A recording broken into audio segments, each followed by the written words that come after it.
ముందుగల మనతల్లి వెలుగు ప్రేక్షకులందరికీ నమస్తే. ఇక చూడు గొర్రెల పంపిణీ పథకం వల్ల అంట 1000 కోట్ల రూపాయల స్కామ్ జరిగిందంట. 1000 కోట్ల రూపాయలు. మీరు నాశనం అయిపోను. మంచి మంచి వాళ్ళకి వస్తుంది, మీకు వస్తలేదేమరా నాయన.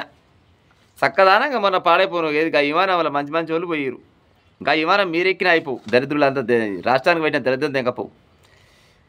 ఏ మొతవరుణ్ మరి ఇలా 7 జిల్లాల్లో కాగ్ నివేదికలో పేర్కొన్న నష్టం కేవలం 254 కోట్ల రూపాయలు.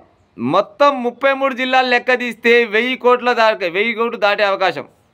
మాజీ మంత్రి తలసాని ఓఎండి కళ్యాణ్ కుమార్దే కీలక పాత్ర, క్రియాశీల పాత్ర. ఇక చూడరు కథ. తలసాని శ్రీనివాస్ యాదవ్ అంట, మళ్ళీ పోతే ఈ కళ్యాణ్ కుమార్ అంట. ఈ కళ్యాణ్ కుమార్ అంటోడు జస్ట్ ఏది తలసాని శ్రీనివాస్ దగ్గర పనివాడు అంతే కదా, ఒక ఎంప్లాయీ, చిన్నపాటి ఉద్యోగస్తుడు. మరి ఉద్యోగస్తుడే గిన్ని రకాలుగా చేస్తే ఏమెక్కడ చేస్తాడు? కథలు బాగా వడనేసి ఇవ్వాలి. రేపట్ల చెప్పేటివన్నీ ఏమో చెప్తారు, పలానా కాడ పని చేసుకురా అని చెప్తారు లీడర్లు. చేసినాక ఆ వచ్చిన పైసలని జేబులో పెట్టుకునేది లీడర్లే. గిసోండి ముచ్చిన బయటికి వెళ్ళేసరికి నేను చేయాలి, ఆడే చేసినట్టు. మరి ఆడ ఎట్ట చేసిండు? ఈ లుచ్చ చెప్పింది ఆ లుచ్చ చేస్తాడా? అక్కడక్కడ నోరు జాగ్రత్త లుచ్చ అనడము, లేకపోతే లంగలు దొంగలు అనేది అంటుంటా. ఎందుకంటే జనాల సొమ్ము పంది కుక్కల కంటే హీనంగా మేసిర్రా సన్నాసులారా మీరంతా.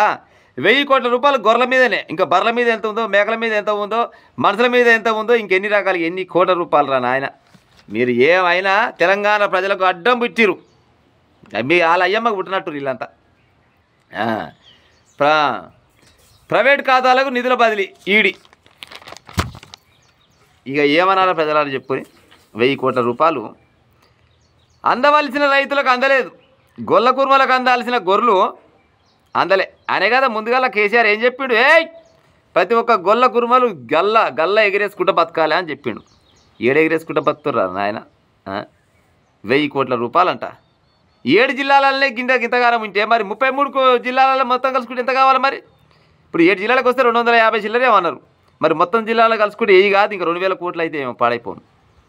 ఇక చెప్తారు మా ప్రభుత్వంలో ఏమైనా మంచిగా పరిపాలించినాం, మాది చిన్న సన్న ప్రభుత్వం కాదు, సిగ్గి శరము లజ్జ మానం అభిమానం ఏమి లేనట్టుంది ఈ నాశనం అయిపోను. లెక్కలు తీస్తే ప్రభుత్వానికి కలిగిన నష్టం 1000 కోట్ల రూపాయల దాకా ఉంటుందని ఈడీ వెల్లడించింది. గొల్లకుర్మ లబ్ధిదారులకు వెళ్లాల్సిన ప్రభుత్వ నిధులు ప్రైవేటు వ్యక్తుల బ్యాంకుల ఖాతాలో బదిలీ అయినట్లు ఈడీ విచారణలో తేలింది.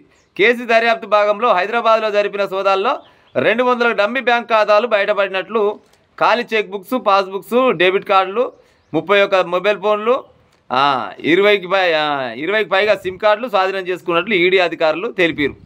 ఇటీవల పెరిగిన బెట్టింగ్ యాస్ వ్యవహారంలోనూ ఈ ఖాతాలు ఫోన్లను వాడినట్లు వారు గుర్తించారు. కేసు దర్యాప్తు చేసుకొని కొనసాగిస్తారు. సరే బాగానే కొనసాగించారు. ఇప్పుడు నిప్పులేంది పొగలేదు ప్రజలారా, అవునా కాదా? నిప్పులేంది అయితే పొగలేదు. ఇప్పుడు ఈడీ చేస్తూనే ఉంటుంది, సిఐడీలు చేస్తూనే ఉంటారు, పోలీసు వాళ్ళు ఎంక్వైరీ చేస్తూ అన్ని చేస్తూనే ఉంటారు. కానీ వీళ్ళు లంగలు దొంగలు అని తెలిసే ఇలా వీళ్ళ పేర్లు ఏం పేరు ఉండే ఎంత అప్పట్లో ఈ లక్ష్మారెడ్డి అంటూ ఉండే. లక్ష్మారెడ్డి అంటే ఆయన, మళ్ళీ పోతే అందులోనే డాక్టర్లు, కొంతమంది ఎంప్లాయీలు, ఏది పశుసంవర్ధక శాఖ అంటారా, దానికి సంబంధించిన వాళ్ళు చాలా మంది ఉండే. ఇలా వీళ్ళంతా ఎవరిని అంట చూసుకొని అవినీతి చేసిరు. మరి తలసాని శ్రీనివాస్ యాదవ్ అంటే వాడే గిన్ని చేస్తే మరి ఆయన పైన బాస్ ఎంత చేయాలి? ఇప్పుడు నేను లీడర్ని, నాకు 10 రూపాయలు వస్తే నా కిందోనికి 8 రూపాయలు వస్తాయి, ఆనికిందోనికి 6 రూపాయలు పోతే, ఆనికిందో 4 పోతే, ఆనికిందో 2 పోతే, ఆనికిందోనికి 1 పోతాయి. మరి నా పైన కూడా ఉన్న లుచ్చకి ఎంత కావాలా మరిగా? అవునా కదా ప్రజలారా? చెప్తారు కదా సిగ్గి శరం తప్పిన ముచ్చట్లు. తెలంగాణలో 10 సంవత్సరాలు మేము తెలంగాణ నేర్నాం, బంగారు తెలంగాణ చేసినాం. బంగారు తెలంగాణ చేస్తే బిర్యానీకి ఆశపడి అన్నాన్ని వడగొట్టుకురని సిగ్గి తప్పిన మాటలు చెప్పుకుంటూ తిరుగుతుండు కేసీఆర్ ప్రభుత్వం, కేసీఆర్ కుటుంబం వాళ్ళు. ఇదే నా కేసీఆర్ సార్ అక్కడక్కడ నోరు జాతీయ జరేమనుకో కేసీఆర్ అయినా కానీ, కేటీఆర్ అయినా కానీ, కవితమ్మ అయినా, హరీష్ రావు అయినా కానీ గిదేనా మీరు చేసిపోయింది?